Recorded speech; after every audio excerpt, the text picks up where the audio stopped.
बिस्मिल्लाहिर्रहमानिर्रहीम। अस्सलाम वालेकुम डियर व्यूवर्स। आज हम बात करेंगे बड़े ही इम्पोर्टेंट टॉपिक पे। और हम वो इम्पोर्टेंट टॉपिक एक ऐसा टॉपिक है कि जो हमारे कॉमन यूज़ में तो है, लेकिन बीइंग ए स्टूडेंट, मैं तो ज़ाती तौर पे अपनी बात करता हूँ, बीइंग ए स्टूडेंट मुझे कुछ उसकी ख़ास नो हाउ नहीं है कि वो क्या होता है। तो मैं जो बात कर रहा हूँ that is about critical thinking. Critical thinking क्या है? तो इसके लिए जो डेफिनेशन है क्रिटिकल थिंकिंग के अंदर, it is analysis of facts and make judgement. ये बड़ी सिंपल सी डेफिनेशन है। वैसे तो काफ़ी बड़ी बड़ी डेफिनेशंस हैं जो राइटर्स लिखते हैं। तो it is analysis of facts and make judgement. तो इससे क्या मुराद है कि फ़ैक्ट्स का एनालिसिस करना और जजमेंट देना। It is an intellectual activity. इसकी हिस्ट्री बहुत पुरानी है, कोई 2500 साल पुरानी है। लेकिन मिड 20 सेंचुरी के बाद इसके बारे में बहुत ज़्यादा जो है वो लिखा भी गया है, कहा भी गया है, सुना भी गया है कि ये क्या है। हमारे यहाँ जो सिस्टम सबसे बड़ा है वो ये है कि हम क्रिटिकल थिंकिंग को अमूमन नेगेटिव एक्टिविटी में लेते हैं।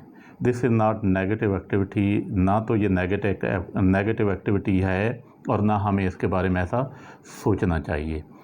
It is all about making judgement. अब जजमेंट कहाँ से होती है? अब जजमेंट के अंदर जब आप इंटेलेक्चुअल एक्टिविटी को एज ए टूल यूज़ करते हैं तो इसे हम बोलते हैं क्रिटिकल थिंकिंग। अगेन मैं बता रहा हूँ आपको कि जब आप एक थिंकिंग प्रोसेस के अंदर इंटेलेक्चुअल एक्टिविटी को इन्वॉल्व करते हैं to make some certain kind of judgement, तो उसे हम कहते हैं कि this is an intellectual activity.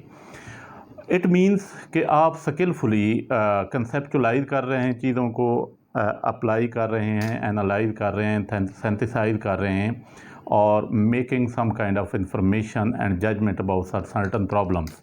तो उसके बारे में ये नहीं है कि आपने किसी के बारे में कोई नेगेटिव बात कर दी तो आपने क्रिटिकल थिंकिंग, ऐसा नहीं है। क्रिटिकल थिंकिंग क्या है? क्रिटिकल थिंकिंग से मुराद ये है कि आपने अपनी इंटेलेक्चुअल अप्रोच के ज़रिए, इंटेलेक्चुअल प्रोसेस के ज़रिए, अपनी रीजनिंग से, अपने लॉजिक से किसी भी जो प्रॉब्लम है उसका सलूशन देना और उसके बारे में अपनी जजमेंट देना। That is called critical thinking. अब वो जजमेंट जो है that would never be the negative judgement. वो आपकी अपनी, क्योंकि ये एक यूनिवर्सल फिनोमिना प्रॉब्लम नहीं है कि क्रिटिकल थिंकिंग एक यूनिवर्सल प्रॉब्लम, ये इंडिविजुअल प्रॉब्लम है कि क्रिटिकल थिंकिंग जो है ये इंडिविजुअल बेस पे होती है, क्योंकि हर एक बंदे के पास अपनी एक अनडिसिप्लिन्ड एंड इररेलेवेंट किस्म की थॉट्स होती हैं। अनडिसिप्लिन्ड क्योंकि हर एक बंदे के लिए ज़रूरी तो नहीं है कि उसकी डिसिप्लिन थॉट्स भी हों और उसकी रेलिवेंट इन्फॉर्मेशन भी उसके पास हो। सम टाइम इररेलेवेंट इन्फॉर्मेशन भी होती है और उसके थॉट्स भी इररेलेवेंट होते हैं, अनडिसिप्लिन्ड होते हैं। तो इसका मतलब ये हुआ कि इवन दो कि क्रिटिकल थिंकिंग जो है ये एक इंडिविजुअल एक्टिविटी है, लेकिन इसके इफ़ेक्ट्स जो हैं वो बड़े लॉन्ग लास्टिंग होते हैं। क्रिटिकल थिंकिंग से हमें ये पता चलता है कि एक बंदा जो इस प्रॉब्लम के सलूशन के बारे में हमें बता रहा है वो कितना जो है वो रीजनिंग पे, कितना वो पॉन्डरिंग पे, कितना वो थिंकिंग पे, कितना वो लॉजिक पे बिलीव करता है, क्योंकि इसके लिए आपको राइट इन्फॉर्मेशन चाहिए होती है।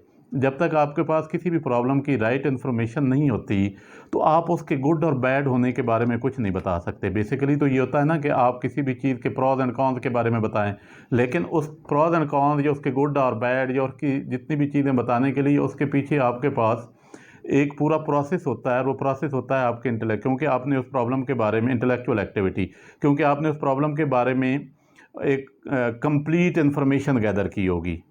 अगर वो कंप्लीट इन्फॉर्मेशन है तो उस इन्फॉर्मेशन को आपने पहले तो कंसेप्चुलाइज किया होगा, फिर आपने अपनी रेलिवेंट फील्ड में उसको अप्लाई किया होगा। जब आप उसने इन्फॉर्मेशन को अप्लाई किया होगा तो वहाँ से कुछ ना कुछ आपका एनालिसिस आएगा कि ईदर दिस इज़ राइट और रॉन्ग। तो जब आपके पास एनालिसिस आएगा तो फिर आप उसे सिंथेसाइज करेंगे और उसको एक रेलिवेंट इन्फॉर्मेशन जो है वो एक बनाएंगे। तो बुनियादी तौर पे ये एक बड़ी सेंसिटिव एक्टिविटी है। This is complex phenomena. ये कितना आसान काम नहीं है। इसके लिए मैं अगेन रिपीट बार बार ये बात कर रहा हूँ कि ये एक इंटेलेक्चुअल एक्टिविटी, और इंटेलेक्चुअल एक्टिविटी हर एक बंदे के बस की बात नहीं है। और इसमें क्या होता है कि आपके पास कितने क्रिएटिव आर्गूमेंट्स हैं। It is all about creative arguments. तो आपके पास कितने क्रिएटिव आर्गूमेंट्स हैं किसी चीज़ के बारे में, यानी आप उसको कितना देखते हैं कि क्या वो राइट है, वो रॉन्ग है, आप उसके बारे में आपकी सोच क्या है। तो क्या है कि ये किसी भी चीज़ के बारे में एक सोच का नाम है। आप उसकी कंटेंट के बारे में सोचते हैं, आप सोचते हैं कि ये कंटेंट, ये सब्जेक्ट कितना यूज़फुल होगा, इसकी कितनी एप्लीकेशन होगी, और इसके बारे में कितने लोग जो हैं वो इसके रेलिवेंट इन्फॉर्मेशन को गैदर करेंगे। ये सारा कुछ आपने सोचना होता है। तो ये हमारे जो मसाइल हैं उनके बारे में क्रिटिकल थिंकिंग बड़े वाइटल से क्वेश्चन जो है वो रेज़ करती है। वो कौन से क्वेश्चन होते हैं? वो क्वेश्चन ये होते हैं कि फॉर एग्ज़ाम्पल कि कोई एक प्रॉब्लम है, उसके बारे में आपको क्रिटिकली सोच रहे हैं, तो उस सोच के अंदर उस प्रॉब्लम के रेलिवेंट आपके पास बहुत सारे मसाइल भी आएंगे, बहुत सारे उसके पॉजिटिव एस्पेक्ट भी आएंगे, बहुत सारे उसके नेगेटिव एस्पेक्ट भी आएंगे। तो बीइंग ए थिंकर आपने पॉजिटिव और नेगेटिव दोनों एस्पेक्ट को देखना है और फिर आगे चलना है। फिर आपने अपनी एक ओपिनियन डेवलप करनी है, और वो ओपिनियन जो है that is purely based on your intellectual capacity, कि आपके अंदर कितनी इंटेलेक्चुअल कैपेसिटी है, आपके अंदर कितनी रीजनिंग पावर है, आपके अंदर कितनी रीजनिंग थॉट्स हैं, यानी आप उस चीज़ के रेलिवेंट कितना ज़्यादा गहराई से सोच सकते हैं। तो ये चीज़ें होती हैं। तो इसमें जो सबसे बड़ी बात है जो आगे चल के हमारे काम आती है, वो होती है कि क्या हम ओपन माइंडेड हैं उस चीज़ के बारे में, क्या हम चीज़ों को उस सिस्टम के अंदर चीज़ों को ओपन माइंडेडली एक्सेप्ट कर रहे हैं। हम तो बहुत ज़्यादा टची होते हैं अपने मामलात के बारे में। फॉर एग्ज़ाम्पल को रिलीजियस एस्पेक्ट है, तो रिलीजियस एस्पेक्ट में जब भी हम क्रिटिकली सोचते हैं तो हम बहुत ज़्यादा टची हो जाते हैं। हमारे वो जो है वो फेवरेटिज़म, वो बायसनेस वो हमारे सामने आ जाती है। तो हमने किस हद तक उस बायसनेस को, उस फेवरेटिज़म को, उस नेपोटिज़म को हमने किस हद तक कंट्रोल किया हुआ है।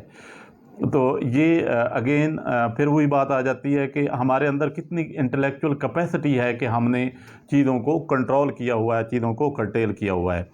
और सबसे बड़ी बात है कि हमने अपनी बात को किस हद तक इफ़ेक्टिवली कम्युनिकेट किया है लोगों तक, किस हद तक कम्युनिकेट किया है इफ़ेक्टिवली हमने लोगों को लोगों तक।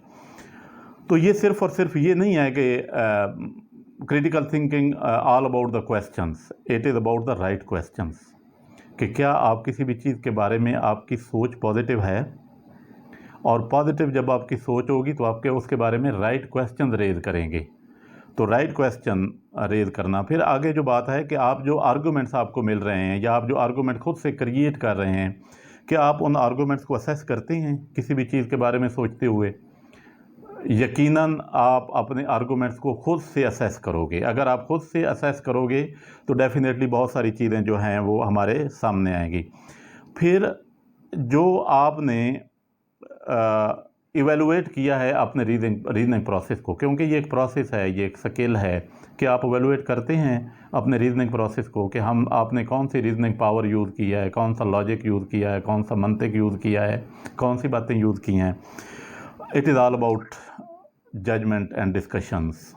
तो ये क्रिटिकल थिंकिंग हमेशा जजमेंट से आती है और हमेशा जो है वो डिस्कशन से आती है। और इसके बारे में क्या होता है कि इसमें कुछ की पॉइंट्स हम देखते हैं कि इस जजमेंट के पीछे सोर्सेज क्या हैं, इस जजमेंट के की पॉइंट्स क्या हैं। फॉर एग्ज़ाम्पल कि मैं एक चीज़ के बारे में अगेन मैं रिपीट करता हूँ कि मैं एक चीज़ के बारे में सोच रहा हूँ, मुझे जो आर्गूमेंट्स मिल रहे हैं उनका सोर्स में भी वैलिड ना हो।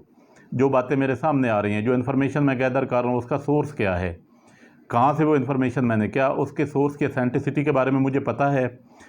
और सबसे बड़ी बात है कि इसमें आप अपना इंडिविजुअल पॉइंट ऑफ व्यू देते हैं, आपका independent individual point of view होता है। आप किसी की बात के पीछे नहीं जानते, जस्ट लोगों के आर्गूमेंट्स को देखते हैं और उसके बारे में अपनी एक पर्सनल इंडिपेंडेंट ओपिनियन डेवलप करते हैं, और उस ओपिनियन में नेगेटिविटी नहीं होनी चाहिए, that would be the positive opinion. तो हम कहते हैं कि he is the critical thinkers. और दूसरा ये है कि इसका मतलब क्रिटिकल थिंकिंग का मतलब सिर्फ ये नहीं होता कि आपने जो हैं वो लोगों के अंदर फॉल्ट्स निकालने हैं, फाइंड फॉल्ट्स विद अदर्स। तो आपने किसी के अंदर फॉल्ट्स नहीं निकालने, क्योंकि जब आप फॉल्ट्स निकालेंगे तो डेफिनेटली आप नेगेटिविटी की तरफ जाएंगे। क्रिटिकल थिंकिंग आपको नेगेटिविटी की तरफ नहीं लेके जाती। तो आपने उसमें से पॉजिटिव एस्पेक्ट देखने हैं, फिर उनको एवेलुएट करना है और फिर उनको ऑर्गेनाइज करना है और लोगों को डिसमिनेट करना है। आगे चल के कहा जाता है कि जो क्रिटिकल थिंकर होता है वो बहुत क्रिएटिव होता है, रिफ्लेक्टिव होता है और अडेप्टेबल होता है। 3 बातें मैं बता रहा हूँ, क्रिएटिव होता है, रिफ्लेक्टिव होता है और अडेप्टेबल होता है। तो आप देखिएगा कि अगर आप क्रिटिकल थिंकर बनना चाहते हैं तो आपके अंदर तीनों कैरेक्टरिस्टिक्स हैं। क्या आप क्रिएटिव हैं, क्या आप रिफ्लेक्टिव हैं, क्या आप अडेप्टेबल हैं। और उसके बाद वो ये भी देखता है कि जो मैंने इन्फॉर्मेशन गैदर की है क्या वो मेरे इस मसले के मुतल्लिक रेलिवेंट है। रेलिवेंसी को बहुत ज़्यादा देखा जाता है। और जब आप किसी भी चीज़ के बारे में ओपिनियन डेवलप कर लेते हैं तो ये आपके ऊपर डिपेंड करता है कि आप अपनी उस ओपिनियन के साथ कितना स्टैंड करते हैं, क्योंकि आपने तमाम प्रॉज एंड कॉन्स को देखा है, आपने तमाम उसके पॉजिटिव और नेगेटिव एस्पेक्ट को देखा है, आपने तमाम उन चीज़ों को देखा है कि जो उसके रेलिवेंट सोर्सेज से आपको इन्फॉर्मेशन गैदर हुई थी। तो फिर आपको अपने जो है वो पॉइंट ऑफ व्यू के साथ खड़ा होना चाहिए। और लास्ट, ये हाईएस्ट लेवल थिंकिंग प्रोसेस है और thinking highest level thinking process है और थिंकिंग स्किल है जिससे आपके अंदर कॉन्फिडेंट आता है। तो एक क्रिटिकल थिंकर, क्योंकि मैंने 2 मिनट पहले आपसे बात की कि क्रिटिकल थिंकर जो है उसको हमेशा अपने साथ खड़ा होना चाहिए, और अपने साथ आप तब खड़े होते हैं जब आपके अंदर कॉन्फिडेंस होता है। तो this is called critical thinking. ये बहुत बड़ी थ्योरी है, मैंने बहुत सादा अल्फाज में चीज़ों को आपको समझाने की कोशिश की है। तो उम्मीद है आप लोगों को समझ आई होगी। Thank you very much. अल्लाह हाफिज़।